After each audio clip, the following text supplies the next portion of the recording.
शिला प्रभुपाद की जय, गुरु गौरांग की जय।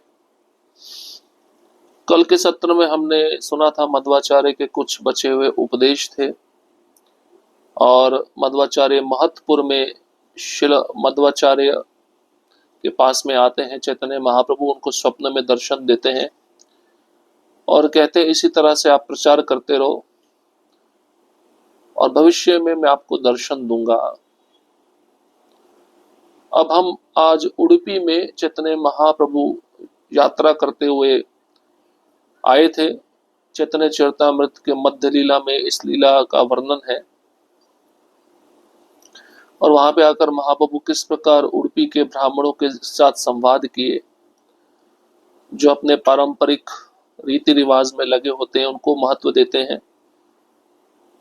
मध्वाचार्य स्थाने आइला यहाँ तत्ववादी, उडुपी ते कृष्ण देखी ताहा हेल प्रेमान मादी। तत्पश्चात चैतन्य महाप्रभु मध्वाचार्य के स्थान उडुपी पहुंचे, जहां तत्ववादी के नाम से जाने वाले दार्शनिक रहते थे। वे वहां भगवान कृष्ण के अर्चा विग्रह को देखकर भाव विवल हो उठे। तो उडुपी में बहुत सुंदर एक कृष्ण का मंदिर है जिसको उडुपी कृष्ण कहते हैं। उडुपी कृष्ण किस प्रकार प्रकट हुए थे उसकी लीला हम पहले ही श्रवण कर चुके हैं। तो चैतन्य महाप्रभु मध्वाचार्य का स्थान उडुपी वहां पे पहुंच गए और वहां पे कुछ दार्शनिक तत्ववादी लोग रहते थे। महाप्रभु उस मंदिर में जाकर भगवान कृष्ण के सुंदर अर्चा विग्रह को देखकर भाव विभोर हो गए। कृष्ण मूर्ति देखी प्रभु महासुख पाइला, प्रेमावेशे बहु क्षण नृत्य गीत कैला। श्री चैतन्य महाप्रभु को गोपाल का यह सुंदर रूप देखकर अत्यंत हर्ष हुआ। वे देर तक भावावेश में नृत्य तथा कीर्तन करते रहे। भगवान का रूप है इतना सुंदर और वह विग्रह इतना सुंदर है कि उस रूप को देखकर चैतन्य महाप्रभु बहुत आनंदित हुए और बहुत देर तक भाव में आकर नृत्य करते रहे, कीर्तन करते रहे। तत्ववादियों से संभाषण। तत्ववादी गण प्रभु के मायावादी ज्ञाने, प्रथम दर्शने प्रभु के नाकेल संभाषणे। पहले तो तत्ववादी वैष्णवों ने श्री चैतन्य महाप्रभु को मायावादी सन्यासी समझा, अतएव उन्होंने उनसे बात नहीं की। वो जो दार्शनिक थे, तत्ववादी थे, उन्होंने देखा महाप्रभु शायद मायावादी सन्यासी है, इसलिए उन तत्ववादियों ने महाप्रभु से कोई बातचीत नहीं की, कोई वार्तालाप नहीं किया। बाद में श्री चैतन्य महाप्रभु को भावावेश में देखकर वे लोग चकित रह गए। तत्पश्चात उन्हें वैष्णव जानकर उन्होंने उनका अच्छा स्वागत किया। श्री चैतन्य महाप्रभु जान गए कि तत्ववादियों को अपने वैष्णव होने पर अत्यधिक गर्व है, अतः वह मुस्कुराए और उनसे बातें करने लगे। उन्हें अत्यंत गर्वित जानकर श्री चैतन्य महाप्रभु ने उनसे शास्त्रार्थ शुरू किया। तत्ववादियों का मुख्य आचार्य शास्त्रों में अत्यंत पटु था। श्री चैतन्य महाप्रभु ने अत्यंत विनीत भाव से उससे प्रश्न किया। अब चैतन्य महाप्रभु को जब उन तत्ववादियों ने देखा, ये तो भाव में आकर बहुत सुंदर नृत्य किए हैं और कीर्तन किए हैं, तो तत्ववादी ये दृश्य देखकर चकित रह गए और उन्होंने चैतन्य महाप्रभु का बहुत सुंदर और अच्छा स्वागत किया। चैतन्य महाप्रभु भी समझ गए इन तत्ववादियों को अपने भक्त होने पर, वैष्णव होने पर बहुत गर्व है। तो महाप्रभु थोड़े मुस्कुराए और उन तत्ववादियों से बातें करने लगे। तत्ववादियों का जो मुख्य आचार्य था वह शास्त्र में बहुत पटु था, शास्त्रों को बहुत अच्छे से जानता था। तो चैतन्य महाप्रभु ने उनके साथ शास्त्रार्थ शुरू किया और अत्यंत विनीत भाव से उनसे प्रश्न किया। साध्य साधन आमी न जाने भाल मते, साध्य साधन श्रेष्ठ जाना आमते। चैतन्य महाप्रभु ने कहा, मैं जीवन का लक्ष्य तथा उसे प्राप्त करने की विधि को ठीक से नहीं जानता। कृपया मुझे बतलाएं कि मानवता के लिए सर्वश्रेष्ठ आदर्श क्या है और उसे कैसे प्राप्त किया जाए। साध्य मतलब विधि, एक लक्ष्य को प्राप्त करने की, और साधन मतलब लक्ष्य। तो इन दोनों को मैं जानता नहीं हूं। कृपया मुझे बताइए कि जब मनुष्य शरीर मिलता है, उस मनुष्य शरीर में सर्वश्रेष्ठ आदर्श क्या है और उसको कैसे प्राप्त किया जाए।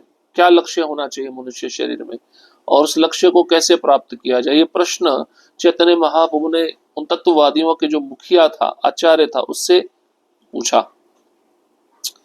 आचार्य कहे, वर्णाश्रम धर्म कृष्णे समर्पण, यही है कृष्ण भक्त तेरा श्रेष्ठ साधन। आचार्य ने उत्तर दिया, जब चारों वर्णों तथा चारों आश्रमों के कार्य कृष्ण को समर्पित किए जाते हैं तो वे ही सर्वश्रेष्ठ साधन होते हैं जिनसे जीवन का सर्वोच्च लक्ष्य प्राप्त किया जा सकता है।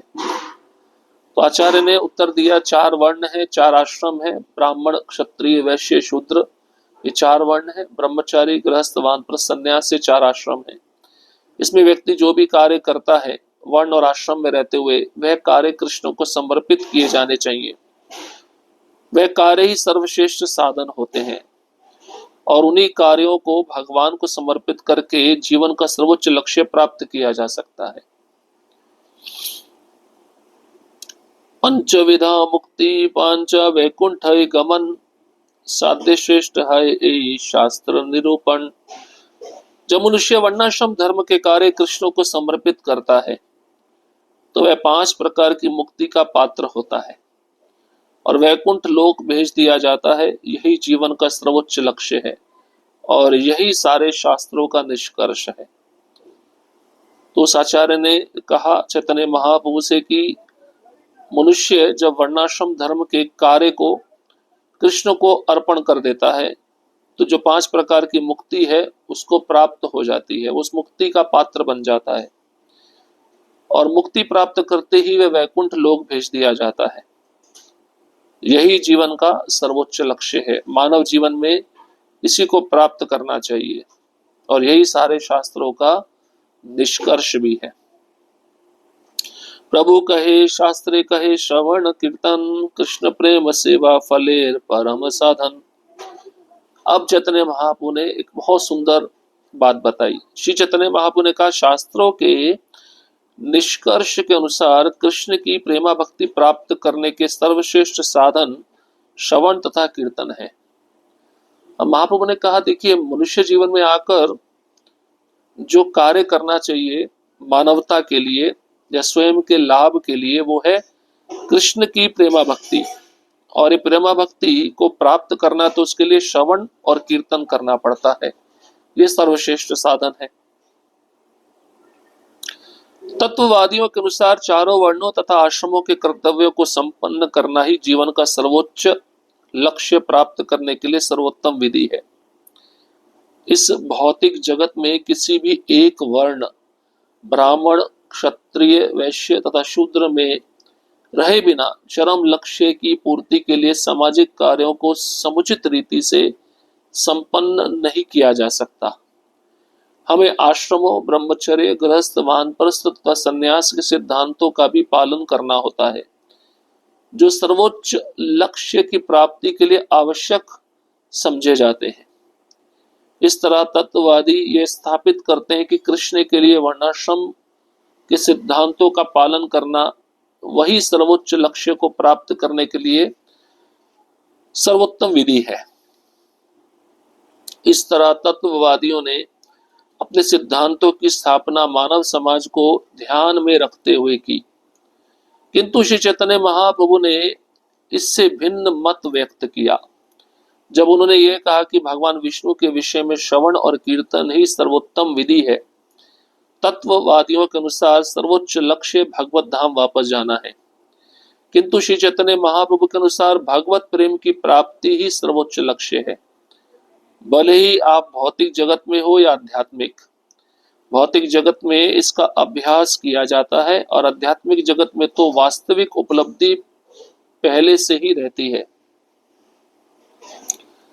तो तत्ववादियों ने चार वर्ण और चार आश्रम के जो कर्तव्य है उसको संपन्न करना ही जीवन का सर्वोच्च लक्ष्य, यही सर्वोत्तम विधि इसको मान लिया था। अब इस भौतिक जगत में एक वर्ण में रहकर भी व्यक्ति अपना कार्य ठीक से नहीं कर पाता है। उस कार्य को करने के लिए उसको आश्रम की आवश्यकता होती है और आश्रमों के सिद्धांतों का भी पालन करना होता है जो सर्वोच्च लक्ष्य की प्राप्ति के लिए आवश्यक माने जाते हैं। तो इस तरह तत्ववादियों ने स्थापित किया कि कृष्ण के लिए वर्णाश्रम धर्म के सिद्धांतों का पालन करना यही सर्वोच्च लक्ष्य है, यही सर्वोत्तम विधि है। अब तत्ववादियों का उद्देश्य है वैकुंठ जाना, लेकिन चैतन्य महाप्रभु का जो मत था इससे भिन्न था। वे कहते हैं सर्वोच्च लक्ष्य वर्णाश्रम धर्म के ही सिद्धांतों का पालन करना नहीं है, सर्वोच्च लक्ष्य है कृष्ण प्रेम प्राप्त करना। तो महाप्रभु हमेशा ये कहते हैं कि भगवत धाम जाना उद्देश्य नहीं है, कृष्ण का प्रेम प्राप्त करना ये उद्देश्य है, चाहे वह भक्त भौतिक जगत में रहे चाहे आध्यात्मिक जगत में रहे। तो भौतिक जगत में रहकर इसका अभ्यास किया जाता है और जब भक्त आध्यात्मिक जगत में जाता है तो उसको इसकी वास्तविक उपलब्धि प्राप्त हो जाती है। श्री चैतन्य महाप्रभु ने श्रीमद् भागवत 7वां स्कंद 5वां अध्याय श्लोक क्रमांक 23 और 24 से यह श्लोक उद्धृत किया। श्रवणम कीर्तनम विष्णु स्मरणम पाद सेवनम अर्चनम वंदनम दास्यम सख्यम आत्मनिवेदनम इति पुंसार्पिता विष्णु भक्तिश्चव नवलक्षणा क्रियेत भगवते अद्या तन्मने अधीतमुत्तमम्। इस विधि में श्रवण कीर्तन, भगवान के पवित्र नाम रूप गुण लीलाओं तथा पार्षदों का स्मरण, देश काल तथा पात्र के अनुसार सेवा करना, अर्चा वगैरह की पूजा करना, स्तुति करना, अपने आप को कृष्ण का शाश्वत दास समझना, उनके प्रति सख्य भाव उत्पन्न करना और उन्हें अपना सर्वस्व अर्पित करना सम्मिलित है। जब इस तरह कृष्ण की 9 प्रकार से सीधी प्रेममयी सेवा की जाती है तो वही जीवन की सर्वोच्च उपलब्धि है, यही प्रामाणिक शास्त्रों का मत है। तो चैतन्य महाप्रभु ने सिद्ध किया शास्त्र का प्रमाण देकर।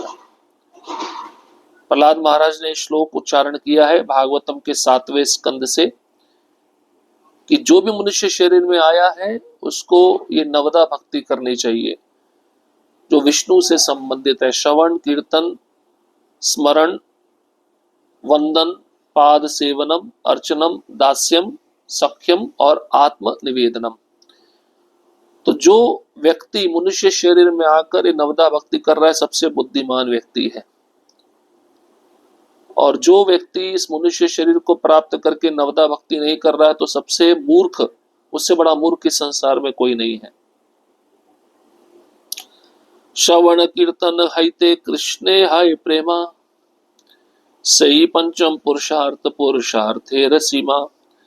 जब मनुष्य श्रवण कीर्तन से आरंभ होने वाली इन 9 विधियों से कृष्ण की प्रेममयी सेवा करता है तब उसे सिद्धि का 5वां पद एवं जीवन के लक्ष्य की सीमा प्राप्त होती है। तो श्रवण और कीर्तन करने से कृष्ण के प्रति प्रेम उत्पन्न होता है और यही पंचम पुरुषार्थ है। 4 पुरुषार्थ कौन से हैं?